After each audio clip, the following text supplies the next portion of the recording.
civil factors behind it. Srikumar Krishnamurthy, Senior Vice President at ICRA, and Shruti Sabu, Director at India Ratings. Both are now joining us to analyze the situation. Shruti, let me start with you. What exactly is happening? I mean, Anisha and I were discussing that how the SUV culture in India has gripped the entire passenger vehicle market for last decade or so, that over 30-40% of the overall passenger vehicles are now SUVs. Are we hitting a point that there is crowding out in the market and hence downward revision in prices happening? Because we are seeing a downward cut in SUV prices after a very long time. Yeah, you rightly said that, SUVs have seen significant growth if we see over the last 2 to 3 years. And post-COVID, what we have seen, the trend of, people premiumizing their vehicles, people buying a higher ticket vehicles, all these trends we have kind of seen. But now what has happened, as we have been seeing also, is that a lot of replacement demand was preponed over the last few years. So what we had seen, people had savings after COVID, and they had, be it upgrading their vehicle or buying a new vehicle, they had done that. So a lot of SUV demand was driven because of that as well, when people were upgrading their vehicles. But now what we are seeing is that, there is a lull in demand to a certain extent. There is a lot of inventory, as you guys have rightly said, that there is inventory days of 62 to 67 days. And earlier what we were seeing was that this inventory was piling up in smaller cars. Discounts started coming in smaller cars. But now we are seeing that this is also, coming up in SUVs too. And inventory days have started to come up on a higher side in SUVs as well. So, a couple of factors, a lot of demand, which was, as I said, was preponed, even including replacement demand. Then currently the demand is on a lower side, be it because of, extreme heat waves, monsoons. People also reserve their demand for the Q3 when there is a festive season, there are new launches we see. So all these factors put together, plus main factor being the inventory, which is lying on a very higher side as of now, we are seeing that there are discounts coming on the SUV side as well. Okay, that point is completely taken. Let me bring on board Mr. Krishnamurthy as well into discussion.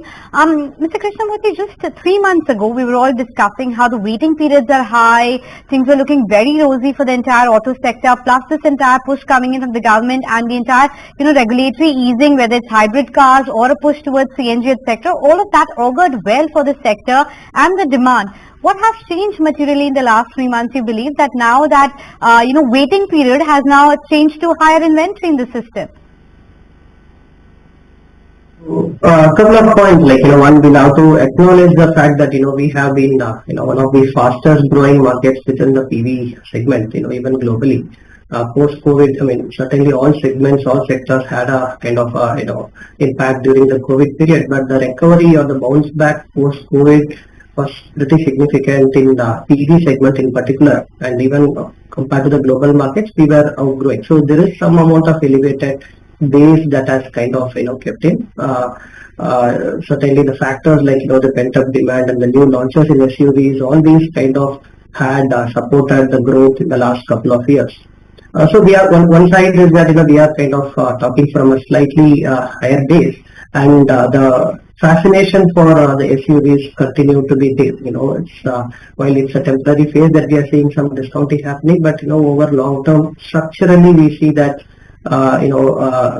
some utility vehicles are the kind of vehicle of choice. And having said that, two factors which will have to be considered is the fact that there is a pile up of inventory because of the softened demand that we are serving in the last 2 to 3 months amidst the election time frame, and also to some extent the heat waves, etc. And also the other aspect is the kind of the OE approach towards ahead of the festives. They try to kind of have a consumer friendly pricing environment. All these factors are kind of resulting in. We expect this to be a kind of temporary phase, but post election we do expect the production schedule to kind of be altered and to be kind of very important.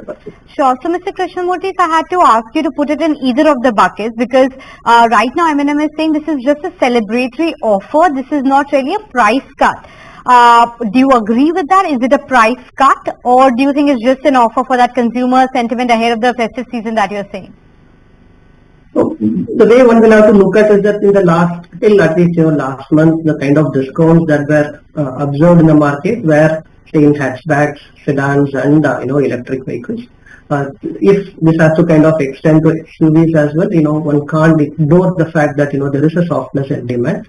And from a consumer mindset also, everyone looks for something that comes with better pricing and a new variant per se.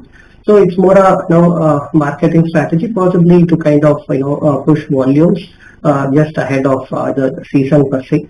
So but can't ignore the fact that there is a high base that we are actually coming from, and also some softened demand. So one will have to wait and watch over the next few quarters in terms of how the demand pans. I want to talk to you about Srikumar. I just want to understand how's the competitive intensity. Well, there are every OEM out there, and the numbers are only increasing, is launching a SUV now. And how do you see the market share? Do you think market share will get fragmented? The companies, the bigger ones which have up till now cornered giant market share, will have to kind of give up some, and things will get fragmented because of massive offerings? Consolidation is certainly happening with the kind of rollouts of multiple models. Rather than the market share, I would like to comment about the segment share, how it had actually kind of panned out. It used to be more 40% kind of vehicles used to be around utility vehicles. Now it is like 60% plus. And this is the kind of launches and also the phasing out of the higher discounts being seen in the entry vehicles. It appears that the utility vehicles will continue to have its fair share of run in the market for some more time, and the policy supporting, we would obviously continue to see more players getting into the market, and competitive intensity remains high in the industry, no doubt about that. Okay, just to wrap up the discussion, I wanted your understanding.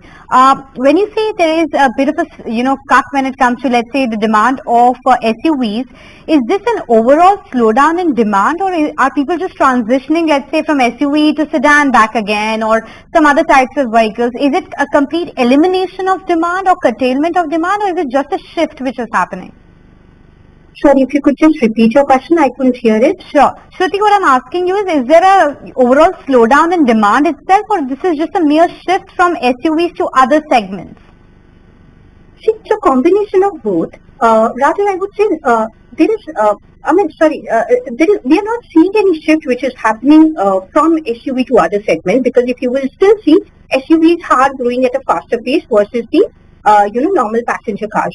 So SUVs, as my colleague was saying, is rightly here to stay. Rather, in maybe next couple of years, we will see the demand shifting towards more premium SUVs. Now, on the demand side, what I would say is that first quarter and second quarter are usually anyway the leaner quarter. And what we have seen over the past 3 years is that demand has been on a significantly higher side. We have seen solid growth coming in the industry. So this is a combination of high base which is getting reflected, particularly in the first half. In the second half, once OEMs come up with their new launches, there is a festive season, we are likely to see an improvement.